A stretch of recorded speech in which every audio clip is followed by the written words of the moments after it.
How does indoor training versus outdoor training affect your body? Now, I'm not talking about the work your muscles are going to be doing or that mental challenge of being static on a bike indoors. I'm actually talking about your strategy for your hydration and your fueling.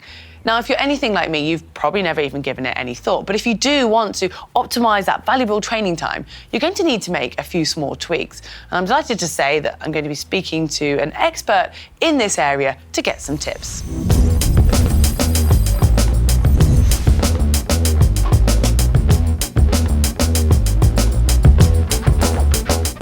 Well, whilst we were out in America after the Ironman World Champs, took the opportunity to speak to the experts of precision hydration. Now, Andy has apparently told me that I have to demonstrate real-time riding indoors before he's going to give me any tips. But Andy, I hope you're not going to make me sweat too much, because as you can see, I'm already starting to get a bit warm. And I want to know if I'm actually sweating more, if it just feels like I'm sweating more because I'm indoors, like what's actually happening. Yeah, almost certainly you're sweating more than you would be riding at the same intensity outdoors because of the lack of airflow. The air temperature does make a difference, and if it was a scorching hot day and you're in air conditioning, it would be cooler, but most of the time you're going to find that you will sweat more riding at the same intensity indoors than you would outdoors. And is there no effect? Because obviously, you know, if you're moving through the air's taking the moisture off you. Could I be sweating more outside than I actually realise, and that the air is taking that away without me knowing, or not really? You will, I think, in places like St George in Utah, up at elevation, when it's very, very dry, because with the air being so dry, the sweat evaporates so fast you're not aware of it. You don't have it dripping down your face. Go to Kona or somewhere hot and humid and you will absolutely know about it, because the sweat doesn't evaporate as fast and it drips off you, and that's when you're really aware of how much you're sweating. Yeah, and can it make any difference of, like, obviously not effort level, but like just speed? Because if there's more wind, like turning the fan up or riding faster downhill, is that taking away some of my sweat without me noticing, or the more air movement will increase the amount of evaporation that's possible. So cycling in a little bit of wind will be cooler than cycling in still air, for sure. But even in still air, when you're riding at, I'm sure you'll probably race paces, 50 or 55 kilometres an hour or something like that. You'll be creating a lot of your own movement through the air. So, you naturally... And that's what doesn't happen indoors, which is why a fan is so important if you are going to do long, hard training sessions indoors.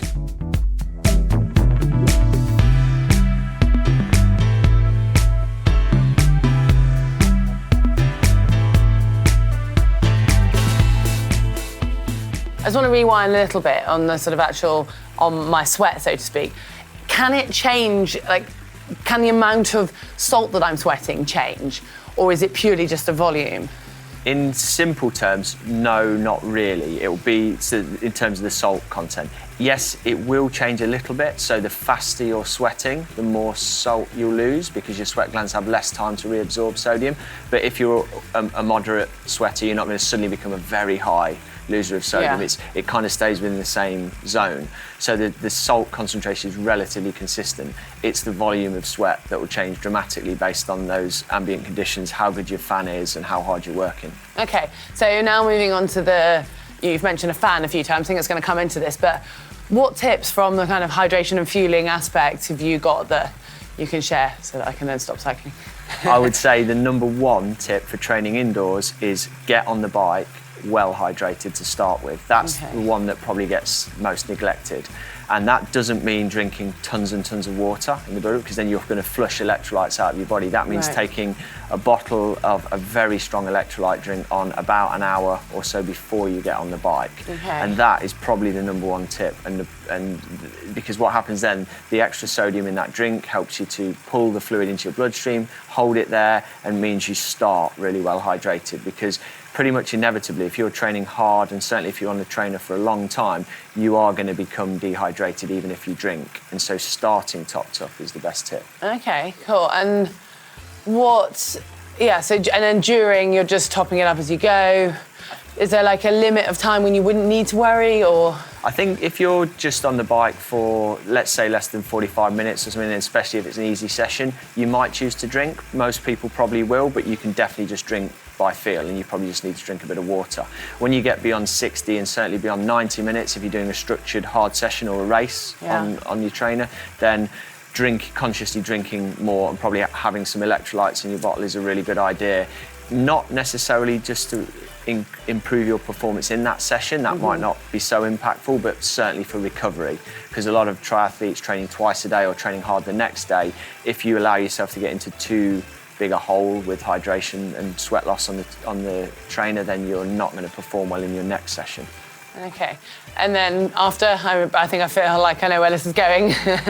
Just to rehydrate as soon as you can when you're done. Yeah, so especially if you have had a big session and you are going to train again. Like a lot of the time, if you just drink to feel, you will rehydrate effectively, but it can take quite a few hours or even overnight and into the next day if you've lost a lot of sweat. A good rule of thumb, if you are training hard and need to be performing again very soon, is to weigh yourself before and then after the session, and to drink about 1.5 times the fluid that you've lost. Wow. So if you lose, and put in simple terms, if you lose about 1 kilo of body weight, that's equivalent of about 1 litre of sweat. Yep. And that would mean you'd want to drink about 1.5 litres of fluids with electrolytes in the hours following the session. And that accounts for the extra that you'll continue to sweat out, and you'll inevitably go for a pee and lose a little bit more. So there's some pretty strong scientific papers to validate that as a concept.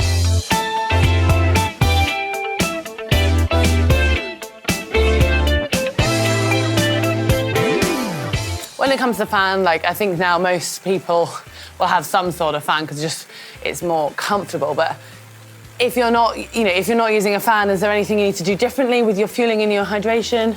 I think if you're not training with a fan, either it's because you're stuck somewhere where you haven't got it, or you might be purposely acclimatising for something, and that is definitely going to push your effort levels and your sweat rate up considerably. We've done quite a few tests back at Precision Fuel and Hydration HQ, doing some FTP testings with and without fans. It can make a huge difference to your power output and how hard you feel you're working.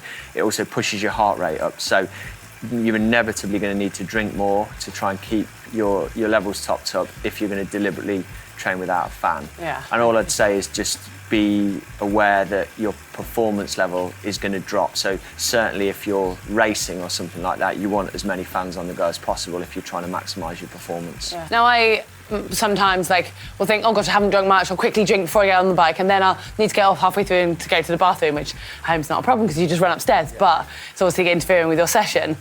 How do you find that balance?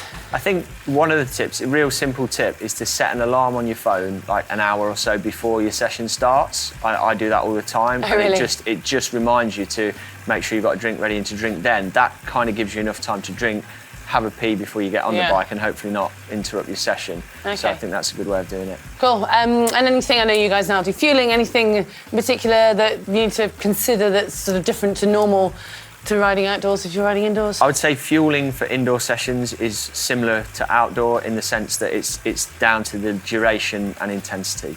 Yeah. Like if you are basically racing on Zwift or something like that, then you're going to want to turn up fully carb loaded. Yeah. You're going to want to, if you're on there for a long time, you're going to want to have 30 to 60 grams of carbs an hour.